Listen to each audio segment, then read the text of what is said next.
big and an expensive mistake with cheating? I sat there with an absent expression on my face. My wife Celia had just informed me that she had gone to a lawyer and was divorcing me. "So," she asked, "are you just going to sit there like that? What do you want me to do, get up and dance? Don't you care?" "Why should I care?" "Walter, don't you care that after 5 years of marriage I'm leaving you?" "No, I don't. A year ago I would have been heartbroken, but the last 6 months with you have been hard to live with, and the last 2 months have been impossible." "Is that when you started having sex with him?" "What? How? How did you find out?" "I saw Charlie hitting on you at the 4th of July barbecue, and you were enjoying his attention. I saw you rubbing your breasts against his chest at the Labor Day dance. I watched you go upstairs with him at the Carsons' Halloween party, and I watched you kiss him as you welcomed the new year at the country club dance. I believe Halloween was the first time you had sex, and you've both been doing it passionately and enthusiastically ever since. I even took a video on my phone of the two of you doing it on our bed." "But why didn't you say anything?" "What was I supposed to say?" "Tell me to stop. Celia, you made a vow to be faithful to me. It's not for me to guard you and make you honor that vow. I can't watch over you all the time." "What about you and your vows? What about them? You and Wanda. Who's Wanda?" "You tell me. You're having sex with her." "I'm not dating any Wanda. I don't even know anyone named Wanda." "Do you deny you're having an affair?" "Of course I deny it. Where did you get this misinformation?" Charlie told me. "The same Charlie Simpson who had feelings for you and courted you for 4 months, and with whom you made love for the last 2? You don't have to put it so crudely." "How else would I put it? You slept with a man who lied to you to get in your underpants and you fell for it. Why didn't you say anything to me?" "Because he told me you'd deny it." "And you did. Did he provide any proof? Did you ask for any?" "No, I didn't need any." "Why not?" "Because you came home late almost every night and you worked every Saturday. You knew I was preparing a presentation and working on a big merger for my company." "I know that's what you told me." "And you didn't believe me?" "I did not." "And you told him that on the 4th of July?" "I did." "Why didn't you just give him a key to our house when you knew you were going to make love to him?" "No, I didn't." "When did you realize?" "On Halloween, when he told me about Wanda." "I told you there was never any Wanda." "I don't believe you." "But you believe Charlie." "I do." "Well, what you can believe is that I don't care that you're divorcing me. In fact, I welcome it." After that conversation, I moved from our bedroom to the guest room. I canceled our joint credit cards and withdrew half of the balance from our joint bank account. When she realized what I had done, she asked, "Why are you still in the house?" "I'm still half owner. Why can't I live here?" "I'm not comfortable with it." "That's too bad. But I don't want you to claim I've abandoned you. Besides, I only pay half the mortgage and taxes now. You'll have to pay the other half." But that's going to take almost my entire paycheck." "Get used to being a free and independent woman." The next day at work, I was served with divorce papers. She accused me of adultery and demanded alimony, 60% of my income and ownership of the house. I took the papers to our internal company board, and they referred me to a divorce attorney.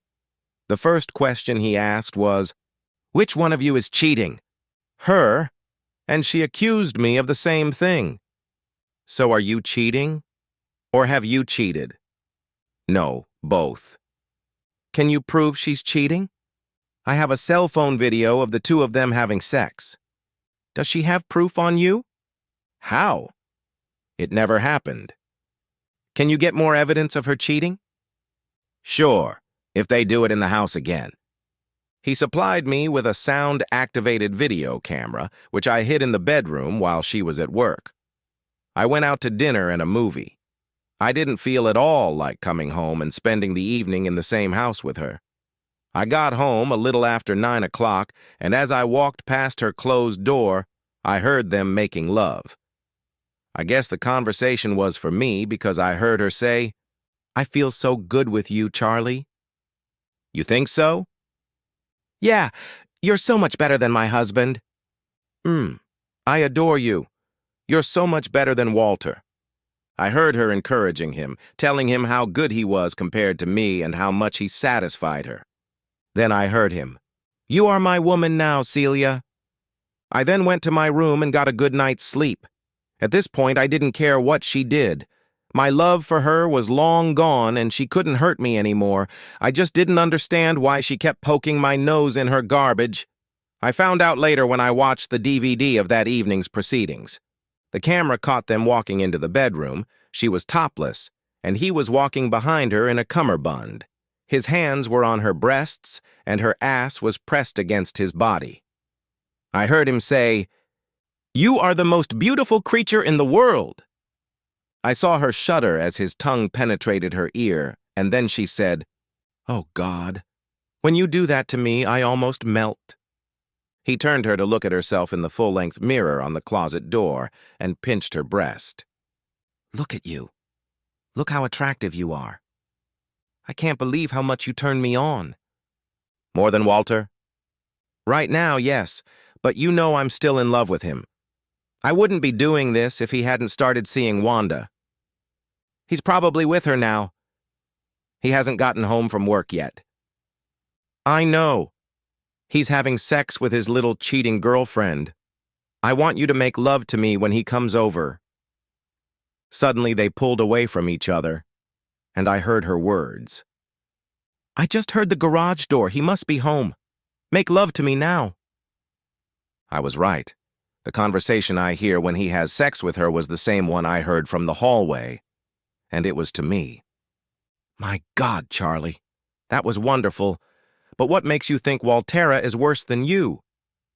Didn't you say I was bigger and better? Well, that's for him. Maybe you're even a little worse, but you're doing a great job. It's nice to know I'm satisfying you. Of course you do, and more. And then they did it again for another hour. I took the tape of the evening's sex to my lawyer. It lasted almost 2 hours. It was a real demonstration, and I was impressed. She never let me have her ass. Anyway, when my lawyer saw it, he rubbed his hands together happily and filed a countersuit the next day, accusing her of adultery and demanding no alimony and a 70-30 split of our assets. 70 to me.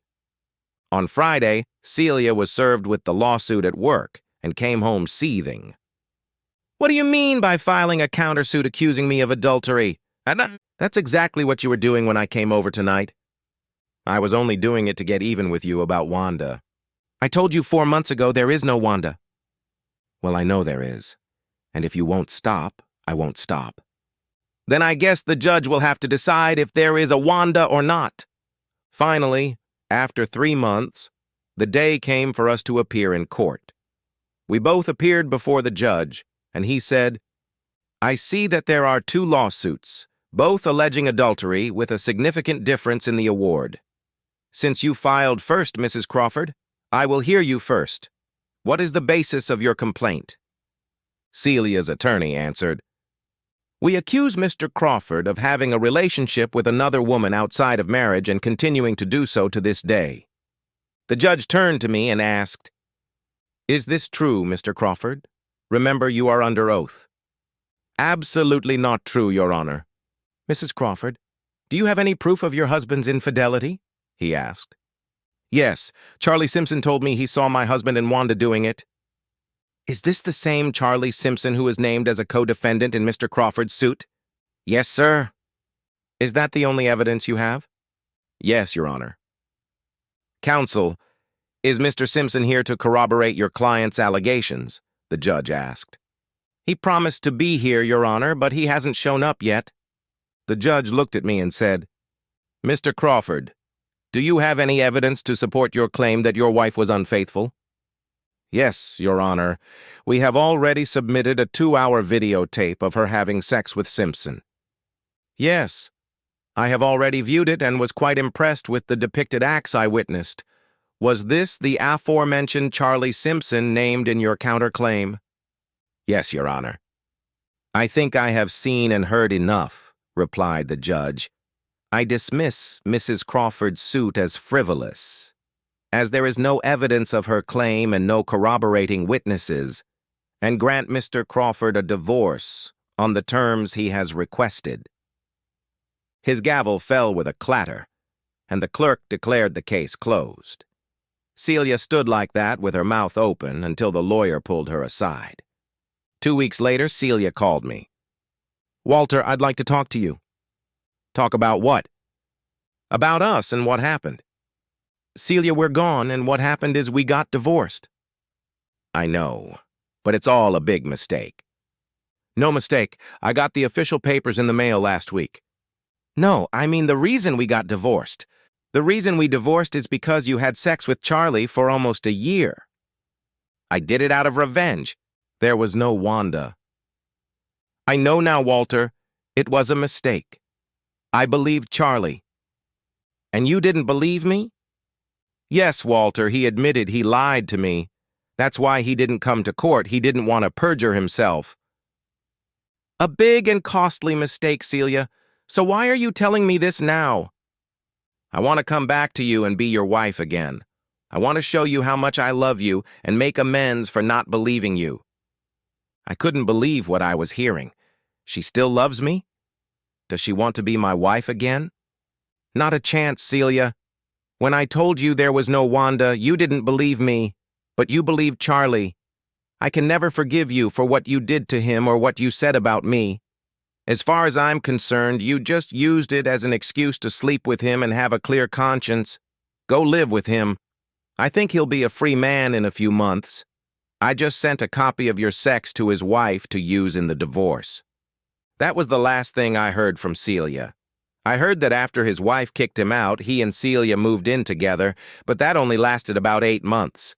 She called me a few times after that, but I checked the calls to myself and never returned her calls or called her back.